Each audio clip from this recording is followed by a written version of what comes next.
Okay, legends, good morning and welcome to Friday's video. Plenty to get through today. 3 distinct sections, all separated by that wee daft swoosh sound. Yeah, that thing. Later on, I'll be speaking to Raith Rovers fan Robbie to find out more about them. We play them tomorrow in the Scottish Cup. If you didn't know, don't know what's up with you if you didn't know that. I'll also, after that, talk about that game a bit more, do my predicted 11, etc., all that fun stuff. But first, we're starting with news.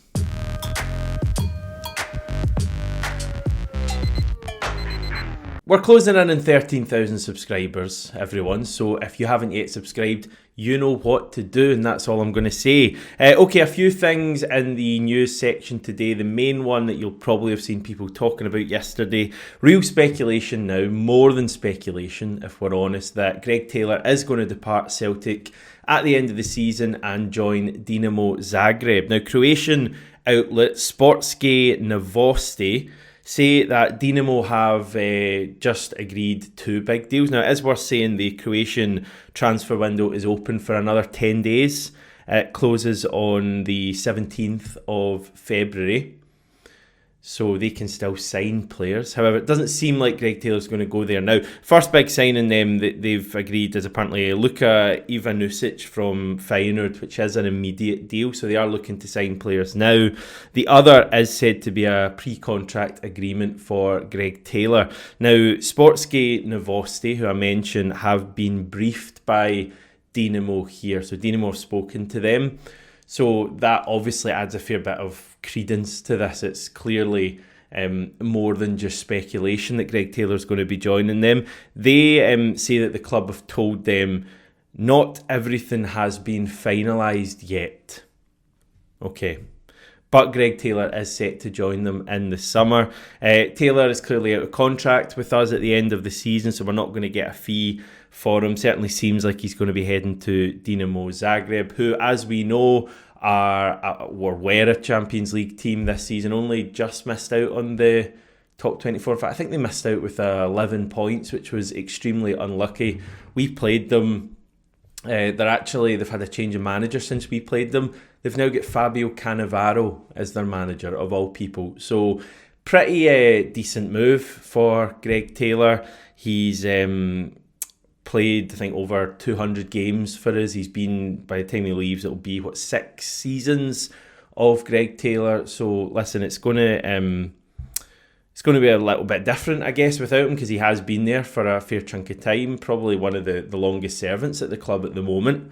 But obviously we have Kieran Tierney coming in on a free transfer himself in the summer. So very clearly it's going to be Taylor out, Tierney in the summer, and then we're going to be looking for a second choice left back.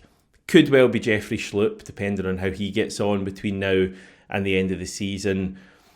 Think personally, I've never been one who's been massively critical of Greg Taylor. I think most of us can see at the highest level that he's probably not the answer. But I think he's been a really good player for Celtic and offered so much to us and has genuinely contributed to the success we've had over the past 5 or 6 seasons that he's been there. So listen, I'm if he does move on, and as I say, this hasn't been finalised yet, I hope he gets a really good reception at the end of the season, because I think he's been a really good servant for us. But equally, clearly Taylor out, Tierney in, for me, is good news for Celtic. It's a bit of an upgrade, and it'll just be about finding that other left back to complement Tierney. And as I say, we'll wait and see how Schlupp gets on. If he really comes onto a game and looks really good, then for me, Schlupp and Tierney joining, both in free transfers in the summer, both with real experience in the Premier League, would be pretty good news. So, yeah, that's where I'm at the moment. Elsewhere, I believe the deadline for us to register new players for the UEFA Champions League knockout rounds was last night at 11 p.m. Now, we can bring in 3 players to the squad. For that to happen, 3 players from the squad we had for the league phase have to drop out. And it's pretty straightforward. I'll be absolutely stunned if dropping out is not Vai, Palma and Kyogo. Obviously none of them at the club anymore. And incoming for them will be Schlupp, Jota, and Kenny, who obviously none of them were registered for the league matches. Dane Murray can be registered on the B list, I believe, so he doesn't have to be one of the three signings. Clearly, he's going to come in for Stephen Welsh, but as I say, he'd be part of the B list. So we're all good there. As always with UEFA, you have to wait a good few days to actually get confirmation of this. But as I say, I'll be dumbfounded, there's a word for you, if those aren't the changes Brendan Rodgers makes to the squad. Finally, John Hartson believes that Brendan Rodgers could move again for Kelechi Iheanacho in the summer. We were widely reported to be in for Iheanacho at the tail end of the transfer window. He instead ended up at Middlesbrough on loan until the end of the season. He's a Sevilla player technically, and I believe has another season after this one on his Sevilla contract. They also hold the option for a further year. But John Hartson reckons that despite not getting him in January or the start of February, that we could return for him in the summer. Speaking on Go Radio, Hartson said, "The key issue to this is what Brendan did with Kasper Schmeichel. When you worked with a player previously, then you know his character, his strengths and weaknesses. Certainly, I think Kelechi Iheanacho was very good at Leicester. I think he's one of many that Brendan could possibly sign. I like the boy. I thought he was powerful, good player and scored goals. Maybe that link up, then everybody will get onto that link up with Iheanacho and Brendan. I think he's one of a few Brendan will be looking at. Clearly, we're going to need to sign a striker in the summer, I'd imagine, unless Johnny Kenny turns out to be like the second coming of Robbie Keane, which potentially could happen. And yeah, it doesn't seem like we've got a massive in-depth scouting department at the moment, without being too cynical about some of the signings we saw in January. Jota was clearly known from being a former Celtic player and probably linked in the Kyogo deal in some way, even though they were officially separate deals. And Jeffrey Schlupp, I think, is probably a Brendan Rodgers contact kind of player. So maybe we're just creating a classic Celtic / Brendan 11 here. If so, come aboard, Kelechi. Alright everyone, let's talk about tomorrow's game then. It's a Scottish Cup tie against Raith Rovers, and we're going to find out all about our championship opponents now by speaking to Robbie from the Oh No No No podcast. What's the name about there, Robbie? Yeah, so to give a bit of context about the name, because we do get that from a lot of opposing fans, not from Kirkcaldy. So there's a local song recorded, I think it was Dennis Alexander, who is a local musician. It's basically a song about a guy who wants to emigrate away to Idaho in America, but his wife insists no, that she wants to stay in Kirkcaldy, which is part of the chorus is, "Oh no, no, no, Geordie Munro. I don't want to go to Idaho. I'd rather stay home in Kirkcaldy." So to give the context of it. So do they play that at Raith games? Yeah, they do. Yeah, there's sort of there's a few different versions of it. So there's sort of the more sort of Scottish country version, shall we say, and then you've got David Latto, who's one of our fans, did a version for A View for the Terrace. So we have he's kindly lent us that for our theme for the podcast, but that gets played at games as well. So yeah. Okay, now that's sorted. We can talk about the game. Saturday evening game, Celtic versus Raith Rovers. You've just finished your latest podcast recording, so what was on the agenda there? Yeah, it was. We've signed Josh Ray from St Johnstone on loan. So a backup goalkeeper, our contention, potentially first choice goalkeeper, depending on the perspective that you're taking. But yeah, largely the focus was, as you'd expect for a lower league team going to Celtic Park. The big difference between the two sides, naturally, as I'm sure you do with the Champions League, and the larger opponents in that, we obviously do the same. The whole analogy is of a puncher's chance. You get one shot, just enjoy it. And it's probably going to be a very difficult evening for Rovers. So, yeah, along those lines. So is this the kind of draw that you hope for? Because it's obviously quite a glamorous fixture going to Celtic Park. Or were you hoping for something different at this stage? Well, to be honest, for me, I think I was probably more of the opinion, similar to the board, that we've been to Almondvale and knocked out of the cup there so many times. It's just a horrible place. You're sitting in front of maybe 1,500 fans, watching 6-foot giants obliterate your team and inevitably winning 2-1 in extra time. So it's actually nice. A lot of the sort of going into this season, a lot of the expectation after the high of finishing second last season was that we could go on and win the league, and it's not panned out that way. It's been absolute carnage. But yeah, this should plug a hole financially for us. And I think it's a common thing for clubs at our level. You look at the likes of Greenock Morton, for example. Historically, in the past, over the last few seasons, they really have sort of plugged a hole in their budget by getting either cup games away at Ibrox or at Parkhead, and yeah, it's brutal, but that's the way that the finances work. So yeah, I was very happy to see the draw. Probably a lot more happy than many other Rovers fans, but yeah, it's a decent day out. But you've been to Celtic Park a fair bit in recent years, because we played you in two different both the cup competitions. I think in 21-22, I think at both games. I remember. I think it was at 3-0 and 4-0, but I think the cup game was a bit closer than that. Like, I think you kind of did quite well. Big Raith support that day as well, I remember. And I think we played you Brendan Rodgers' first time round as well. I want to say 2015. It might have been before then. It might have been under Ronnie Dyler. But we played you a few times. I certainly remember the game at Starks where it was 3-0. And I remember Chris Commons having a go about the pitch, which for us it's quite ironic because obviously we're big proponents of artificial surfaces, largely because our turf was awful before the drainage didn't work.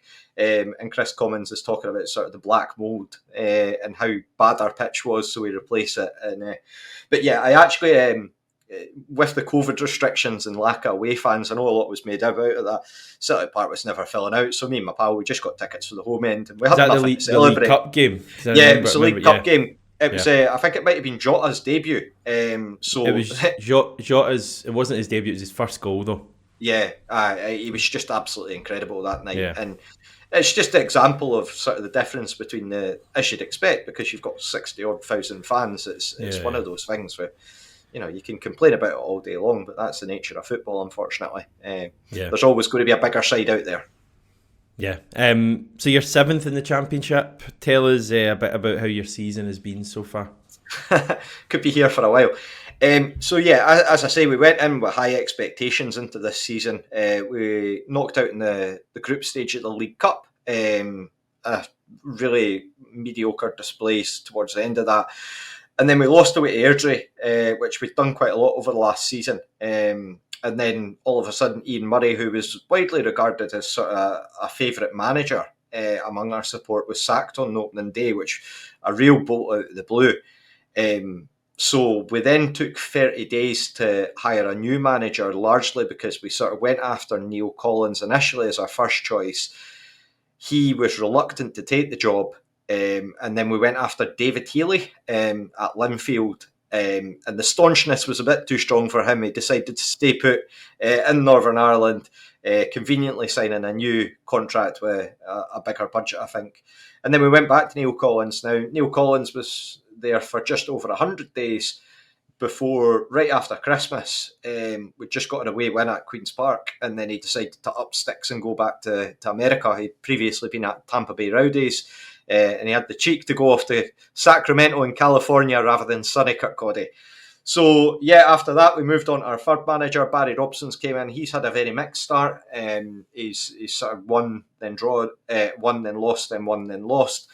Some real mixed performances in there. We were excellent against Hamilton when we played them. How much of that's down to us being good and Hamilton being very poor is probably up for debate. But then we lost the recent Fife derby. We won away at Falkirk, which I think was one of their first home losses in a good couple of years. And then we lost at Falkirk at home. So, yeah, it's been very inconsistent so far, but hopefully we can just, I think the main thing is just shoring it up for the end of the season. Don't do anything silly. The priority is always going to be the league. And if we can kick on towards the end of the season, hopefully. I think the real kicker has been our sort of talisman player, if you were asking Rovers fans at the clubs, Lewis Vaughan. I don't know if Celtic fans will be too familiar in terms of the story, but he's had 4 ACL injuries over the course of his career. And he ruptured his hamstring earlier this season, so we've been missing him. He's scheduled to come back in the next few weeks, but unfortunately this game's just a bit too soon for him. But Yeah, it's been a very wildly inconsistent season for us, particularly given last season we were enjoying so many late winners. It's been a very different feel this season. Okay, there's. I'm looking at the squad. I mean, there's a few familiar names that people will know. Mainly the two that were at Hibs. So you've got Lewis Stevenson and Paul Hanlon that were at Hibs for probably about 40 years between the two of them, and they're with you now. What other players should people be looking out for on Saturday?